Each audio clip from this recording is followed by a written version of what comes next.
It's the story of a young centrist reformer whose stint as finance minister makes him a political rock star and solely on his own name gets himself elected president of the French Republic. No, we're not talking about Emmanuel Macron, but Valery Giscard d'Estaing. Giscard, who died Wednesday of COVID at 94, the last French leader to fight the Nazis in World War II. We're going to be asking about the legacy of a blue blood who ran as a modernizer and who took on the old Gaullist system. His tenure would be that of social reform, particularly women's rights. But he couldn't stave off inflation, unemployment, the Bokassa diamond scandal. At 55, he was suddenly a one-term former president in 1981.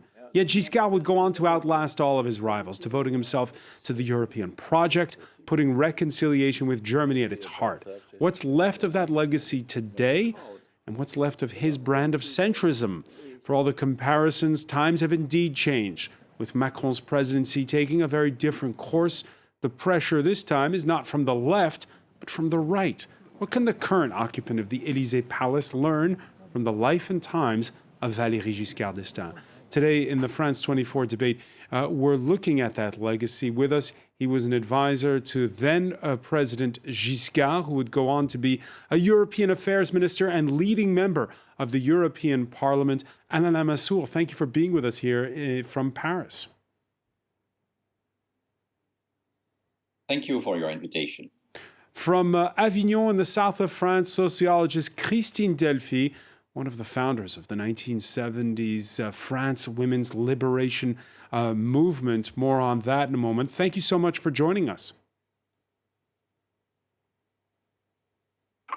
Well, you're welcome. And from Berlin, journalist and political scientist Ulrike Geroth, director of the European Democracy Lab. Welcome back to the show. Thanks to be with you. The France 24 debate on Facebook and Twitter. The hashtag is F24debate. Valery Giscard d'Estaing burst onto the stage as General de Gaulle's energetic and ambitious finance minister at the ripe old age of 36. What ensued was an unrivaled political longevity. Andrew Hillier has more. It's May 27th, 1974. The day that Valery Giscard d'Estaing became the third president of France's Fifth Republic. J'ai compris dans cette campagne que vous souhaitiez le changement.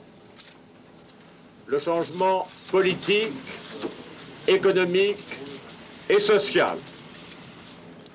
Vous ne serez pas déçus. He stuck to his promise and quickly set about modernizing French society.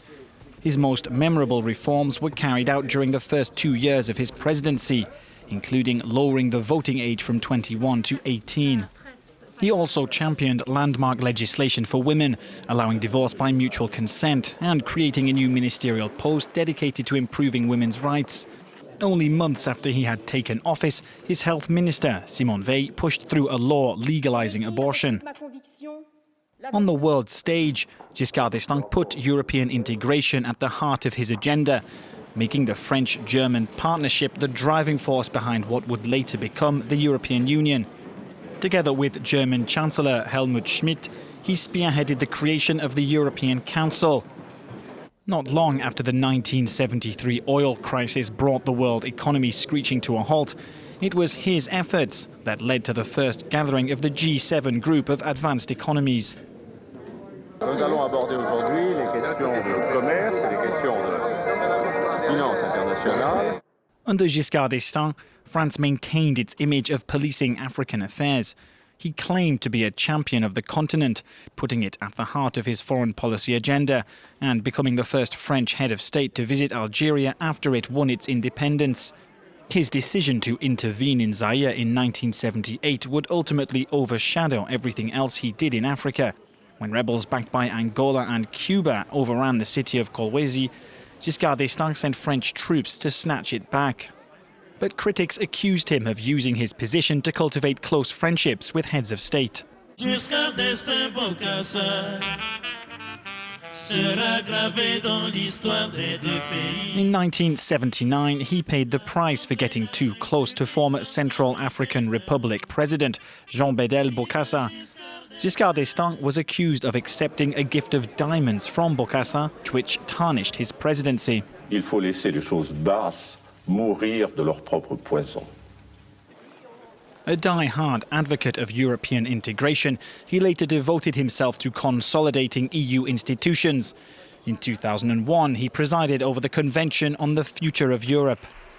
Debout sur le seuil de l'ère nouvelle, décidons d'entrer ensemble dans la nouvelle Europe. He had hoped of sealing his legacy as the architect of a European constitution, but in 2005, French voters rejected the plan in a referendum. Despite that, Giscard d'Estaing never stopped trying to win skeptics over to his vision of a strong, united Europe. He remained largely out of the headlines until a German journalist accused him of groping her at the end of an interview in 2018. In May this year, authorities opened an investigation into the allegations. Alain Lamassoure, when you think back, again, it's such a long career, but what for you is the signature Giscard moment we should be thinking about now?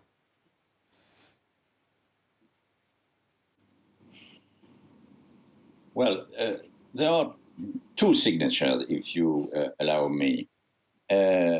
First, his first year, as it was very well recounted in your roundup, first year of reform, he modernized France, and he performed all the reforms expected in France by the younger generation who demonstrated on the streets in May 1968.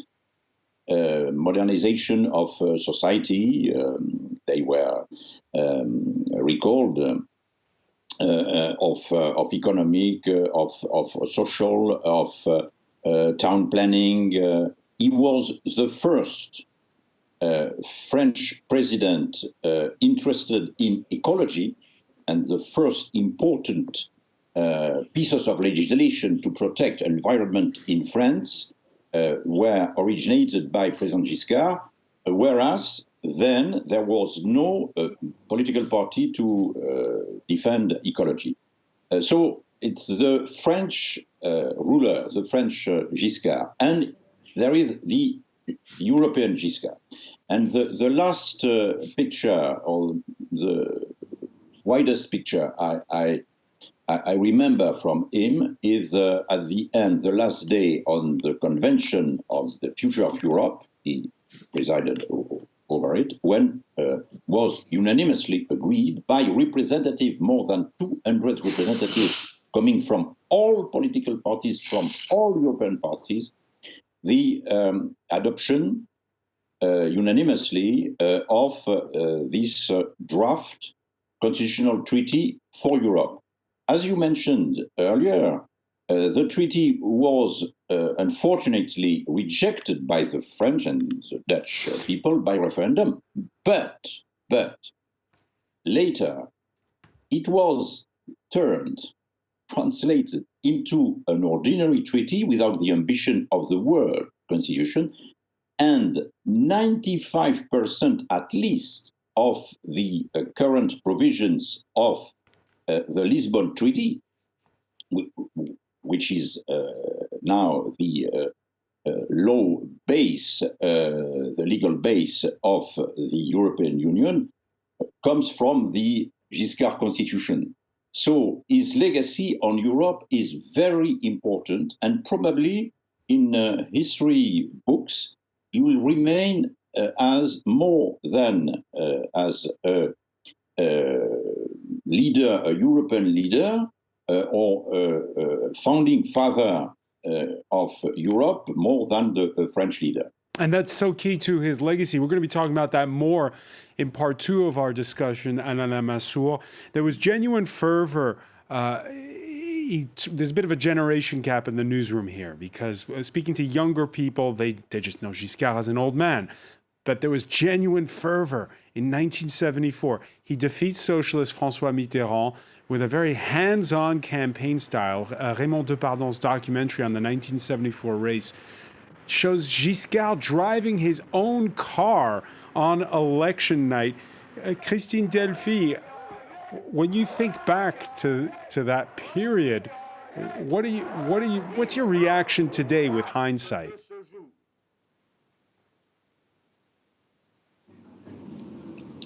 Well, do you hear me? Loud and clear. Do you hear me? Loud and clear. Can you hear me? We can hear you. You can't hear us, obviously. We'll try to reconnect there with Avignon. I'll put the question to you, Ulrike Gerhardt. When you look at the images of the Giscard of 1974, what's your reaction?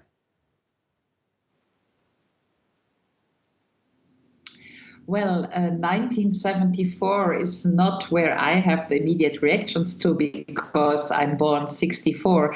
I have more memories of Giscard of the 90s. So what Alain Lamassoure, I'm happy to be with Alain Lamassoure in this emission here, but I am more on the Giscard as the European man. But obviously by history, I have learned that this reformative agenda, and you mentioned it with respect to Simone Weil and the women's right, that this was a very big step in modernization of French society. And this obviously, if you look at older France, like Delors' France, very Catholic France, that the 70s were a breakup. And I think this is very important to notify. Let's see if we can reconnect now with Christine Delphi. Can you hear us okay in Avignon? Yep. So you just heard... Oui. Vous m'entendez? Loud and clear. We just heard Ulrike Gerhardt mention there the social agenda of Valery Giscard d'Estaing. It's on his watch that abortion in France is legalized in 1975. Up until his mandate, women had to have their husband's consent to open a bank account. Christine Delphi, your thoughts on Giscard and women's rights? Is that his victory, or is it more your victory in that you were among those who pressured for this reform? Well, I would think it was mostly our victory, because it took 4 years of a really hard struggle to get the government slightly disquieted. But the one thing that he did was to accept that was the way that things should go. And he appointed Simone Weil, who was already a minister. He asked her to draw a law permitting abortion, which was what we were asking, had been asking for a long, long time. It was a long 4 years of agitation with groups made of women and men, mostly who were also medics, and who performed abortions, some of them in public, and defied the law and were not pursued. So I think it's at this point when the government realized that there was a strong. And Christine, you heard there Alain Lamassoure mention how Giscard was also reacting to the events of May 1968. For instance, he lowers the voting age from 21 to 18. Did he go about it right, addressing the needs and concerns of young people then? Well, yes, I think he did right. Yes. He did right doing that. Do you have another question? I do have another question, and I'll just put it to you. When you think back now and upon the news of his death, would you say that he was a reformer? Oh, he was definitely a reformer. Definitely a reformer. But somehow he lost, how could I say that? But he lost the love of the French public. Well, what he lost was also his going against Mitterrand, because in the end Mitterrand won, but he didn't win the first time. Alain Lamassoure, 1974, Valery Giscard d'Estaing defeats François Mitterrand. In 81, it's the same two candidates in the runoff. This time, the result goes the other way. You were in the Élysée Palace in the run-up to that election. What changed in 7 years? What changed? So, France was modernized. Alain Lamassoure, Sorry, go ahead. It's question for me? Yes. Okay, thank you. In 7 years' time, France was modernized with some popular reforms, some less popular reforms, or popular reforms, but which came up against Valery Giscard d'Estaing. For instance, voting age at 18 at that time, most youngsters voted for Mitterrand in 81. Another example, to ensure relatively energy independence of France after the two oil shocks. It's Giscard who launched the nuclear program with 33 nuclear reactors built during his term of office, and it was very necessary. It ensured a long-term energy autonomy for France, but it was very unpopular for the defender of environment and for all those directly interested. So France more modernized, but in the meantime, two kinds of events played against Giscard. First and foremost, the two oil shocks causing a huge economic crisis. Imagine the oil prices were multiplied by 4 twice, first in 73, then again in 79. So to combat inflation, ensuing this spike in oil prices, a policy of austerity was necessary. After the first oil shock, this unpopular policy was understood, agreed, and vindicated by the French people in legislative elections in 1778, but not the second time, not twice. You can try. So Giscard in 81 was victim first of the situation, of the poor situation of the economy. Of the economy. We're gonna pick up on that point. There is. We're going to pick up on that point. We have to take a very quick break. We'll be right back. Stay with us. You're watching the France 24 debate.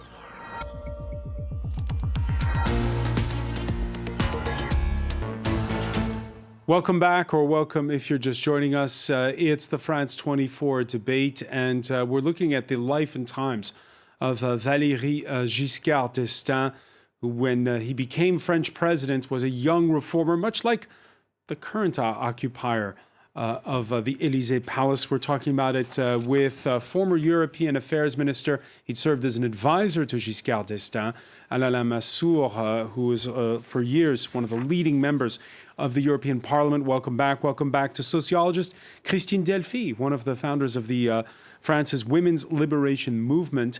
From Berlin, journalist and political scientist Ulrike Gerald, director of the European Democracy Lab. Just before the break, I interrupted Alain Lamassoure. We were discussing what it was that caused the downfall the second time around when Giscard ran for re-election. There's one person we haven't mentioned yet, and that's Jacques Chirac. The funeral of the former French president was one of the last public appearances of Giscard d'Estaing. And he was also his first prime minister. Chirac, who turned into a bitter nemesis. There were humiliations. We all remember a cabinet meeting where it's caught on film. Giscard not taking the hand of Chirac. And there was that lunch at the French head of state's official summer retreat where the president's ski instructor was also invited. A bit humiliating. Alain Lamassoure, Chirac would go on to slam the door of the government in 1976. And it's come out since that he told many of his supporters to vote for socialist François Mitterrand against Giscard in 1981. Yes. Unfortunately, it was a sort of a betrayal by Chirac. But the weakness of Giscard's position as president is that when he was elected in 1974, he refused to dissolve the parliament.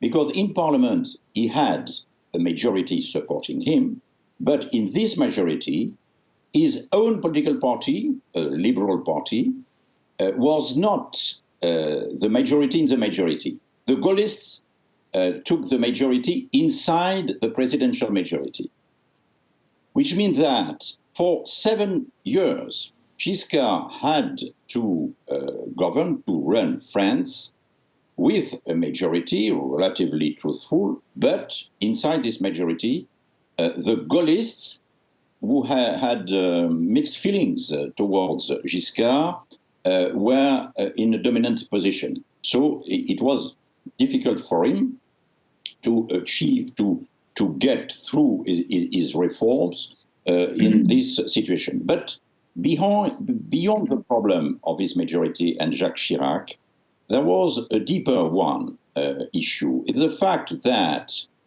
for 23 years, when we were in 1981, for 23 years, the left wing of French politics, the socialists, social democrats, and even communists, were out of the power, out of office. And there was a deep sentiment among the French people for an alternation in office. For the center and the right in power, it was too long. So there was an aspiration, an expectation to give their chance to a real alternative, and it played a role with the economic crisis, which was the main reason for Giscard's downfall in this outcome in 1981. All right, Giscard did try to display a common touch. He would play the accordion, he'd organize dinners with ordinary citizens, invite sanitation workers to the Élysée Palace for surprise early morning coffee and croissant. Karis Garland has more on his his attempt to portray himself as not so aloof and more of a common touch.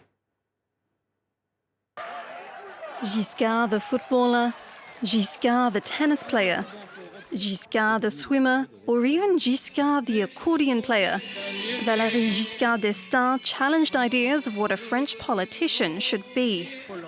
In 1973, the man known as VGE is in the middle of his presidential election campaign. In his town of Chamelières in central France, Giscard d'Estaing plays a football match against the local shopkeepers. He, of course, scores the first goal in a penalty and gives an interview shirtless in the locker room. J'étais frappé de voir sur le terrain la qualité de la ligne d'avant de nos adversaires, d'ailleurs. Helped by the arrival of televisions in French homes, Giscard d'Estaing portrayed himself as young and modern, a formula borrowed from across the Atlantic. VGE, then finance minister, met US President John F. Kennedy in 1962. He would later say it was the most beautiful memory of his life. Inspired by the American president, Giscard d'Estaing was dubbed the French Kennedy for featuring his family in his campaign, taking a much more relaxed approach than his predecessors, Charles de Gaulle and Georges Pompidou. For his first Christmas in power, he even invited garbage collectors who were working near the Élysée Palace to have breakfast with him.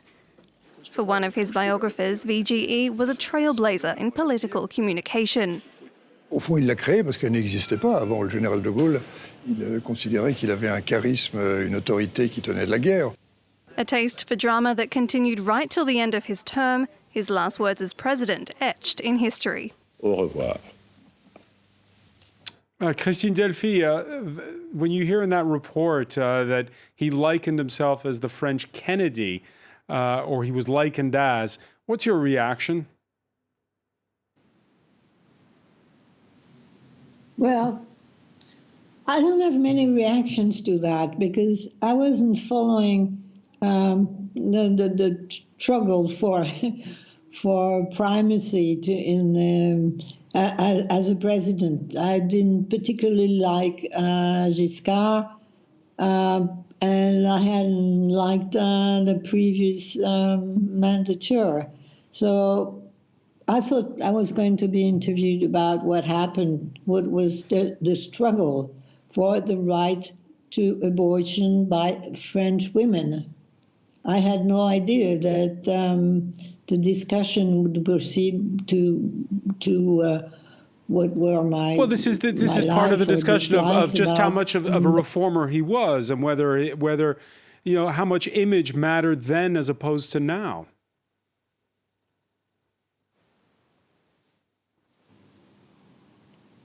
Yeah, so what kind of images are you talking about? Because certainly, for example, de Gaulle was a great actor on the movie scene, and as much as, if not more, active than Giscard d'Estaing. Certainly more than Pompidou, obviously, but I don't see much difference, really, except that he skied. Except that he skied.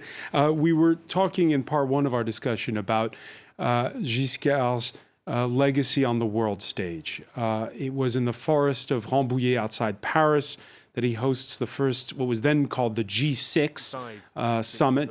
There were the likes of Gerald Ford, Britain's Harold Wilson, Takeo Miki of Japan, Aldo Moro of Italy, and of course, Helmut Schmidt and Ulrike Gerold. They would become lifelong friends, Valery Giscard d'Estaing and Helmut Schmidt, and they both believed that this sort of Paris-Berlin axis is what would motor the growth of Europe. What do you think when you think back to then and now? Has the dream come true? Well, yes, I would say so, because, in a way, Helmut Schmidt, who also passed away already, and Giscard d'Estaing were the inventors of the euro. If we remember the legendary sort of agreement of 79, which the écu, so the name of the today's euro was écu, and also they were the inventors of what today is the European Council, which is a non-institutionalized formal of this gathering of heads and states of government. And it was precisely because, if we remember, in the 1970s, we had this, what we call monetary snake. So the Americans had abolished the Bretton Woods system, and Europe was in economic disorder because all the European currencies were basically decreasing against the dollar. So it was messy on the European continent. And then came Giscard and Helmut Schmidt and said, okay, we need a common currency. And they said this basically in 79. They arranged what we called by then the European basket, the écu basket. We did not yet have one single currency, but we had the 12 EU member states, 12 currency plus a 13 écu basket. And over time, basically a decade later, all this became today's euro. And so I think it was really innovative and very far-reaching. And when you hear today the current occupant of the French presidential palace having a bit of a row with the German defense minister over how fast Europe should go, particularly on the question of building a common European defense force. Did the likes of Helmut Schmidt and Valery Giscard d'Estaing go too fast or not fast enough? No, I think it was not too fast. I mean, you know, in history, judging the speed of a process is it doesn't make much sense. So I think it was the right idea at the right moment. After Giscard came Jacques Delors, we did the single market, and after Giscard, Helmut Schmidt, came the legendary sort of trio, which is Helmut Kohl, François Mitterrand, and Jacques Delors. And they brought us basically into the euro. They gave us the common market, and every country in the European Union today is largely benefiting from both, meaning the currency and the single market. Just look at what is happening with Brexit and how Mr. Johnson is basically fearing that the UK may lose access to the European single market. So I think this was very, very good policy. It was the strong times of the Franco-German relationship, starting with Adenauer, de Gaulle, and then Giscard, Helmut Schmidt, and then Delors, Mitterrand, Helmut Kohl. We had basically 3 decades, which were the honeymoon of Franco-German relations. And to make a long story short, we achieved the single market, we achieved the currency, we achieved enlargement 2004.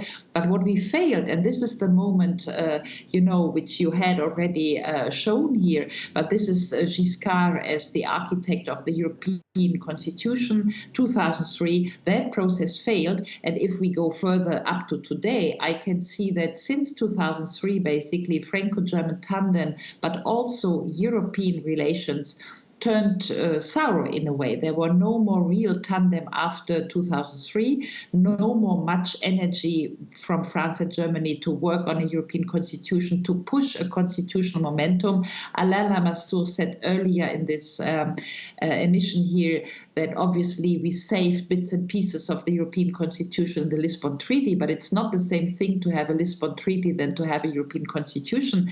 And now we are in this pandemic, we are having a rescue package, we are having difficult times in Europe. So I think it's strong time to remember Giscard and his oeuvre of 2003 and to do some historical analysis why the constitution failed. I would not blame the French alone for the failure of the 2005 momentum. There were many other reasons why this referendum in France turned sour, unfortunately.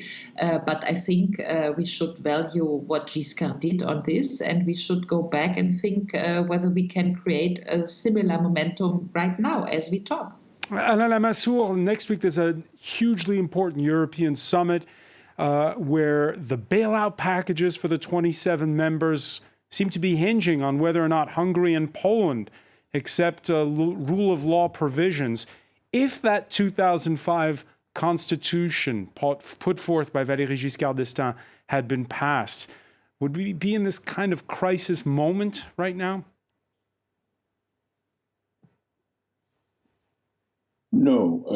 No, because unfortunately, even in this draft constitution, the unanimity was still required on budget issues, and particularly one specificity of the EU organization is that the annual budget is enshrined in a multi-annual 7-year budgetary framework.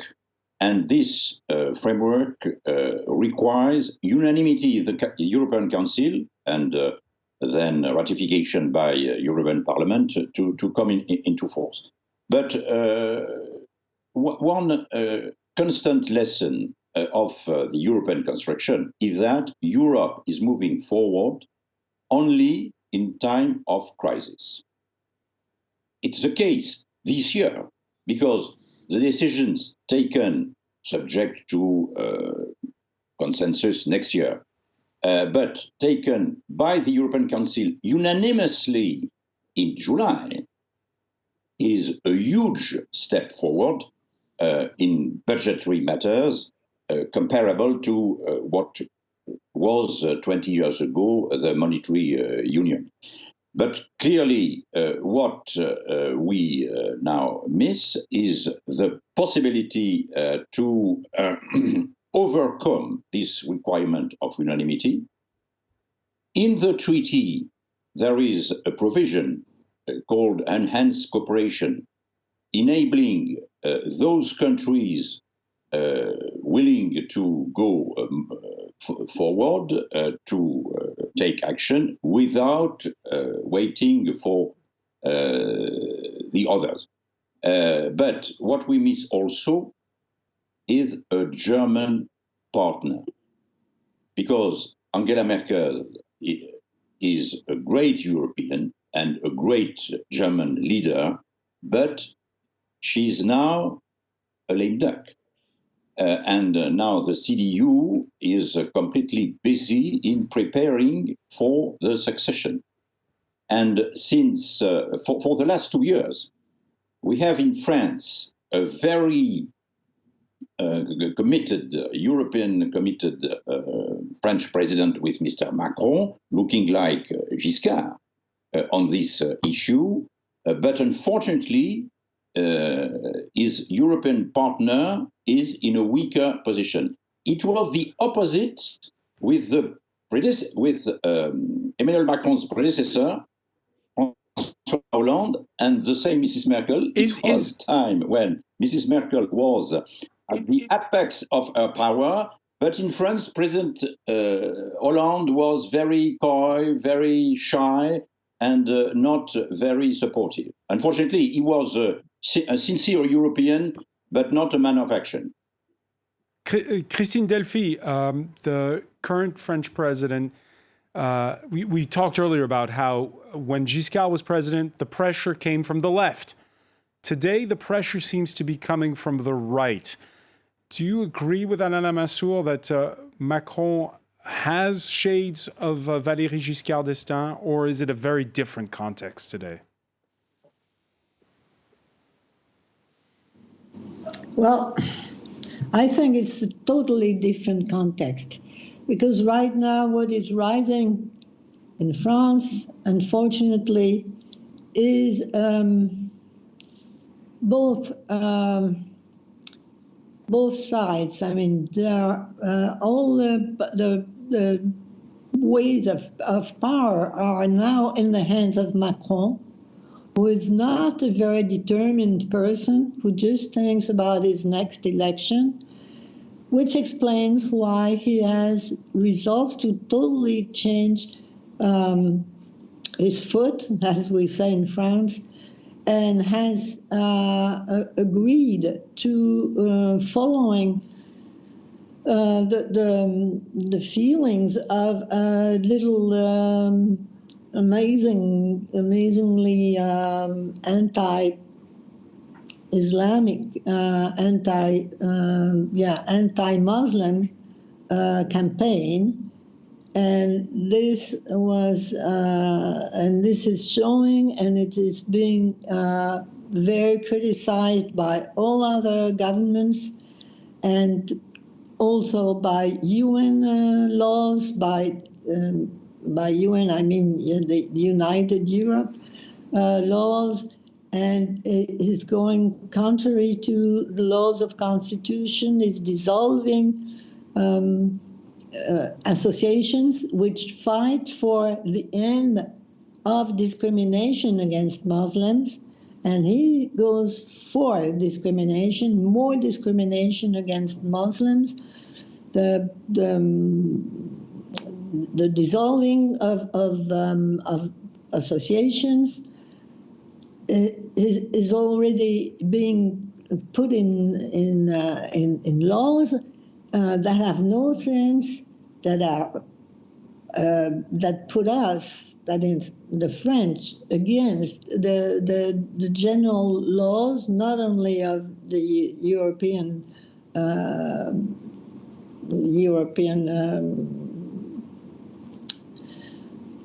ideals. Not only against Europe in general. Let me bring in Alain Lamassoure on this. Is Emmanuel Macron straying from the pro-Europe vision that he ran on and the pro-Europe vision that Valery Giscard defended with this new security law bill that he's touting, with this right turn, with a with a new interior minister who's branded very much as a right-winger. Is that where Emmanuel Macron is very different from Valery Giscard d'Estaing? No, not at all. I don't share the previous speaker analysis on Emmanuel Macron.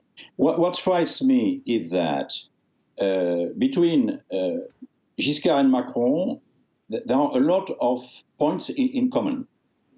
They were trained at the École Nationale d'Administration, National School of Administration. They were specialists in economics and finance.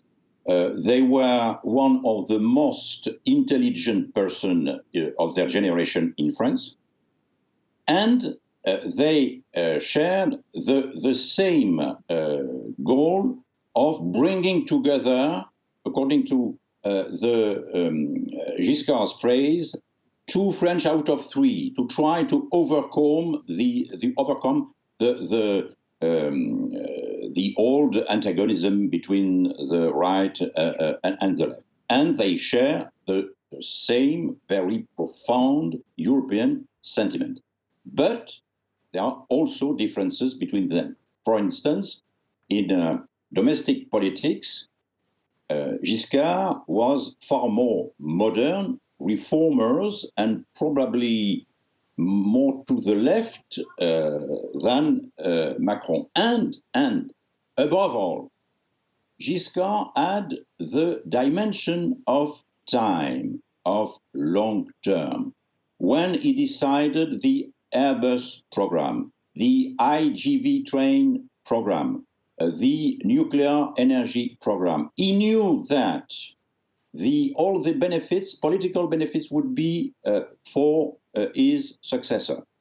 But he wanted to frame national policy in a long-run European and global policy. So he had the advantage of time. We're running short on time, unfortunately. And so just very briefly, but before we go, at the time it was 7-year mandates for president. Now it's only 5. Ulrike Gerold, one final question for you. Yeah. How do you explain to your fellow Germans this love-hate relationship, whether we're talking about Giscard or Macron, that the French have with their leaders? Is it unique to France, or is this just something universal? Well, if you look at France as the former big monarchy with Louis XIV and Louis XVI and, emperor style, you can easily imagine that over the course of 250 years of the French Revolution, that there is always a very direct relationship between the French people and their king, and now this president king, in this very special structure that de Gaulle created as this semi-presidential sort of architecture of the French political system. So this is a very speciality, because France places itself between more parliamentarian systems like Germany and truly presidential systems like the United States. So I can understand this sort of direct policy making if you look at, for instance, trade unions in France or in Germany, where with strikes being in the streets much more often than, for instance, in Germany. But coming back to the Franco-German tandem and this sort of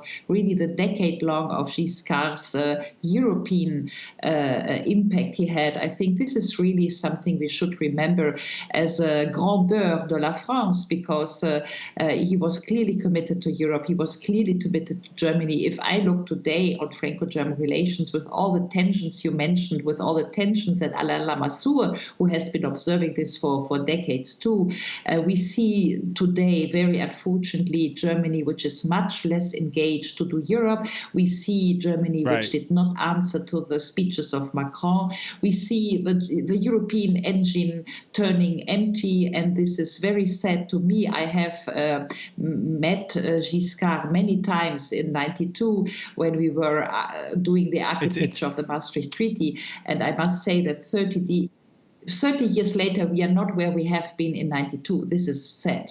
It's sad for you. That'll be the final word for now. I want to thank you so much, Ulrike Garrett, for joining us from Berlin. I want to thank Alain Lamassoure. I want to thank as well Christine Delphi, and thank you for joining us here in the France 24 debate.